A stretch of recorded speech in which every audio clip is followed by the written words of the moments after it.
Hi, my name is Buck Hartzell, and I'm joined by Matt Argersinger. Hey, Buck. Hey, we're going to talk a little Tesla today, right? Bull bear action on Tesla. And first of all, I want to concede something. I'm the bear on this, but I want to concede the fact that the Tesla Model S is a pretty sweet looking car. Oh, it is. So I think we're both kind of bulls on the look of this car. It's a very cool looking car. The question here is what we're really getting into is how is Tesla as an investment? Right. Okay. So I'm going to kick off the bear side on this. And first of all, I have a quote from Bill Ford in 2011. It says essentially, we don't know what technology is going to win for automobiles over the next several decades. And for me, when I frame up Tesla, I think of two questions. The first one of which is, are electronic vehicles going to win? Because they only have one vehicle, it's an electric vehicle. So I have to believe in that as solving an important problem. And I'm not sure that it does. Okay? And so we look back, you go back to 1892. One of the first vehicles in this, North America was an electric vehicle, right? The internal combustion engine came about a year later, right? And it won. And it won for some reasons that I think still exist today. 121 years later. Yes, exactly. I do. I think they still exist. There's some problems with battery technology and such that we'll talk about. Another issue that I see with electric vehicles is they're heavily subsidized here in the U.S. You might notice there's a little budget issue going on here in the U.S. Have you noticed that? No, right? No. Yes. I mean, we have no deficit problems. Little bit, right? So I think some of those subsidies for green jobs and things are maybe not as popular as they were based on some of the things that happened over the last year. So I think those subsidies are going to be fleeting here. And the other thing is we can kind of look, there are a couple cars out there. The Chevy Volt is out there right now. The Nissan Leaf is an example. Not exactly been flying off the shelves, right? So we see 1 billion cars worldwide, about a quarter of those in the US. And when we look at the Leaf, they just lowered the price of it. It's typically, before it was about a $38,000 car, a lot less expensive than the Tesla S. And they're only half as cool. And they're maybe only less than half. They're only selling about 10,000 of them a year. Actually, less than that. So, so that gives me pause. And they've spent billions of dollars to bring this fruition. The next point is infrastructure, right? So we look at infrastructure. There isn't one. There's one for gasoline-powered engines. We don't have a great infrastructure here for electric vehicles. And I'm not an engineer, but I've heard that if you plug one of these in to charge them overnight, that they use about the equivalent energy of 2 houses what they use for 24 hours. So if everybody's plugging in electric vehicles all at once, I got to question whether our electric grid can really handle that. The last point I wanted to make is electricity comes from someplace. Increasingly, not increasingly, but the U.S. or for the whole world, it's about 40% comes from coal-fired plants.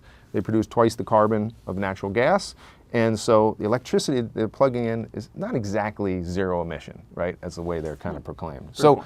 Okay, so we have internal combustion engines, we have fuel cells, we don't have time, natural gas, we don't have time to get in all those alternatives. I just think I'm not sold that I can say electric is the solution. Okay, but I would just a real quick argument and say that, it's not a zero-sum game. I think there's room for natural gas, electric, and even, hydrogen cars in the future, but not one necessarily has to win. For some to be successful. Okay, and so next, after I ask, do I think electric vehicles are the answer? Second one is Tesla positioned to be the leader of electric vehicles?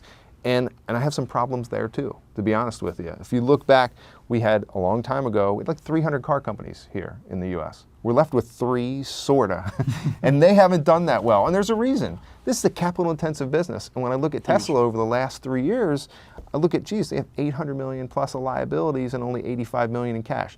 They've burned through a lot of capital to get where they are. And they produced a Roadster that sold almost none of, and a Tesla Model with promise that's coming out but hasn't sold much yet, right? So this is a tough business to be in, and I don't know that their pockets are deep enough to be a real player. Okay. Next, we're going to talk about Elon Musk. The leader of this company, and this guy's super smart, right? He is unbelievably bright. The problem I have here is he serves on 6 board of directors, and he's also the CEO and chief rocket engineer for SpaceX. And I go, this is something unbelievably hard that they're trying to do here at Tesla. And he's spending at least 24 days at other board meetings, 48 if you have a travel day for getting to those, and then half of his time that's left at SpaceX. And I go, he's super smart, but do I want a quarter of his time or a third of his time? Is that enough in such a difficult industry? I think that's a problem. So Tony Stark is spread a little too thin. He is, and there's a real picture of Elon Musk, so I put that in there as well. Good. So the next point really is about when we look to Asia, and that's a foggy kind of picture there that we have, I think there's a lot more intense pressure for them to solve this problem than there is here. we can breathe good. We don't have as much smog problems we used to have. There, it's a big issue, and there's even more subsidies flowing in electric vehicles. So I think if there's a winner emerges in the electric vehicle technology, it's probably going to come from Asia, not from North America. Okay. All right. Fair point. Would you like to Point, but drive? I'll take the driver's seat. Okay. And so for my first bullet point here, I would just say, what is Tesla? I mean, I wouldn't call Tesla an electric car maker. I would call it a car maker. I think Elon Musk and team are trying to make a great car that happens to be electric, that happens to be zero emission. Well, we'll talk about that. So, and I think building the car, building the Model S, building basically all their vehicles from the ground up without sort of using old models or old production processes is a testament to that. They're trying to build a whole new car. And I think that's kind of something that's underappreciated about Tesla. And of course, they've built a really great car, as we've talked about. Model S, it's getting all the accolades. 2003 Motor Trend Car of the Year, of course. Automobile Magazine, it's their Automobile of the Year as well. Really universally great reviews from New York Times, Wall Street Journal, USA Today. People want this car. This is, as the Wall Street Journal said, this is one amazing car. I mean, hardcore amazing. Yeah. And I certainly want one as well. I do too. The question is, can they afford it? Well, right, it's an expensive This car. is It's kind of a niche car. Right, of course, it's a luxury sedan, but it's a great car. And I would say my next point is pretty powerful. A lot of people are worried about, well, if I get this car and I drive, 150 miles, am I going to run out of charge and I'm stuck in the middle of the road somewhere? Well, that's just not the case, or won't be the case in the very near future. Tesla's building out a supercharger network. They just started building it last year. I think this is a real game changer. And essentially what they're doing is they're building these solar-powered chargers at various rest stops in major urban centers. And so essentially their hope is by the end of next year, by the end of this year, 2013, that you're going to be able to drive from LA all the way to New York without a single worry about whether or not you're going to charge your car and make it the whole way, which I think is pretty powerful. I mean, a lot of people look at this and say, well, it's a car I can use to commute in and out of the city every day. Well, no, it's actually a car that you're going to be able to drive across the country, across North America even, without worrying about charging. I see somebody in the backwoods of Louisiana sitting by a car station and charging station going, okay, we got 5 hours to kill. What would you like to do? Oh, well, okay, great. But again, to your point about, well, people who are plugging this in their house are using they're using coal, natural gas from the grid. Well, sure they are, but you got to say from the supercharger perspective, this is pretty good if they're solar powered, truly zero emission. Clears up the emissions issue, yeah. Right. So then, final point, and I liked your point about Elon Musk being spread a little thin. Well, I would say, is that necessarily true? I mean, right. First of all, he's invested tens of millions of his own money in Tesla. He still owns 24% of the company, which is worth over $1 billion. And according to a recent interview, he's still test driving 2 to 3 Model S cars that come off the line every week. He's there inspecting the production line every week. He's very much in the game. And I would say, also, there's plenty of synergies between Tesla, SolarCity, and SpaceX, the other companies that he's on. For example, SolarCity is the one actually building out Tesla's supercharger network. So again, one example of how all of these companies are kind of interrelated. They're essentially technology companies, and he's the CEO of the umbrella of these technology companies. And so I'm not too worried about him not being dedicated or not being too focused on Tesla. Okay. All right, so my next slide here. You're worried about profitability. I think Tesla's really on the cusp of profitability. In fact, it really starts with the investments they've made. They've invested, since inception, they've invested about $1 billion in CapEx and R&D, building out their production capacity. Well, they're at the point now where they can really kind of get things rolling. They're set to meet the Model S demand. They have plenty of cash for the next 12 months. Beyond that, if things don't go well, they might be looking for the markets for cash, but I think they're good for now. They've made huge production gains. If you look at early last year, they were making about 5 cars per week. As of last quarter, they're up to 200 per week. And by early 2013, probably by now, we'll find out next week when they report earnings, they should be at 400 per week. Going forward. That's really important because guess what? If they can get to 10,000 cars per year, they're cash flow positive. At 400 per week, that's an easy hurdle to make. In fact, they're aiming for 20,000 deliveries of the Model S in 2013. They've already got 13,200 reserved, reserved for, so got a lot of backlog to build into. And guess what? They're targeting long-term gross margins of 25%. Now, that might not seem like a huge high number, but look at this. If you compare it to Ford's long-term gross margin of 15%, or BMW, great brand, luxury leader, they're at 20%. Tesla's targeting 25%. So Tesla, a few years from now, could be a really profitable car company. We'll have to see. So for all those reasons, I'm really excited about this company.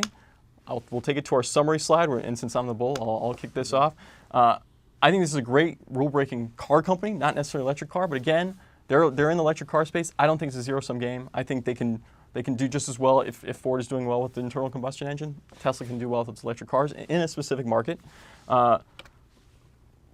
We know that Elon Musk is a passionate, dedicated founder. He might be spread a little thin, but I think he's a major owner of the stock. He's really in. He's going to make Tesla win, just like he's going to make all his other companies win. They're on the cusp of profitability. They should be cash flow positive now. They should achieve profitability this coming year. I'm not too worried about the balance sheet. They have a lot of liabilities to pay off. I think they're all set on that. I think once Model S, once they start burning through this backlog and demand picks up, they'll be fine. Finally, I am a little nervous about the stock. It's had a nice run up the last 6 months from the high 20s to the high 30s. Yeah. That tells me that there's a lot of expectations built into the stock, and so who knows what's going to happen next week when they report. Yeah. At the same time, though, even from today's price, I'd say looking 3 to 5 years out, it's a market beater. Okay. They're certainly paying up for potential here, and I think we probably both agree a lot riding on the Tesla S, right? So I'll come back to my 2 points. One, do I believe electric vehicles are the cure-all for a real big problem here?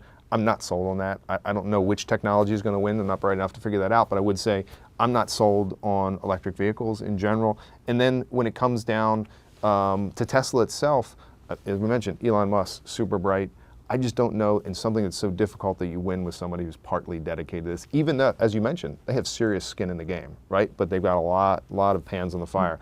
The other thing I want to mention, subsidies, I think they're fleeting here. I think they're going to exist over in Asia because they have a bigger desire to make it happen, and they need to. They need to, because their smartest, brightest people will leave, right? They'll come over here or someplace where you can breathe without having a mask on. And so lastly, I think Asia is really positioned well to do well if you believe in electric vehicles. I have trouble once again on electric vehicles being the answer and Tesla being the clear winner in that space. So I'm not going to pay up for potential with this. I'm going to say Tesla underperforms over the next 3 to 5 years. Based on its price, I think it's going to be difficulty. And I think in that time period, you're going to see another capital raise, and that's going to be tough on them. And they might actually end up being sold.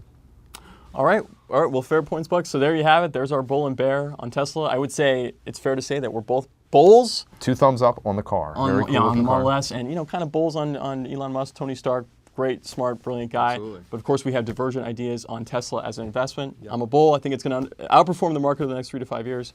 Buck's the bear. He thinks it's going to underperform. Let us know what you think in the comments section below. And of course, we're going to go to our caps and put a thumbs up. I'm putting a thumbs up on Tesla. I will put a thumbs down. Buck's going to put a thumbs down. And of course, you can go to caps as well and make your vote on Tesla as well to see if you think it's going to beat the market over time. Thanks very much. Thanks, Buck, and Fool on.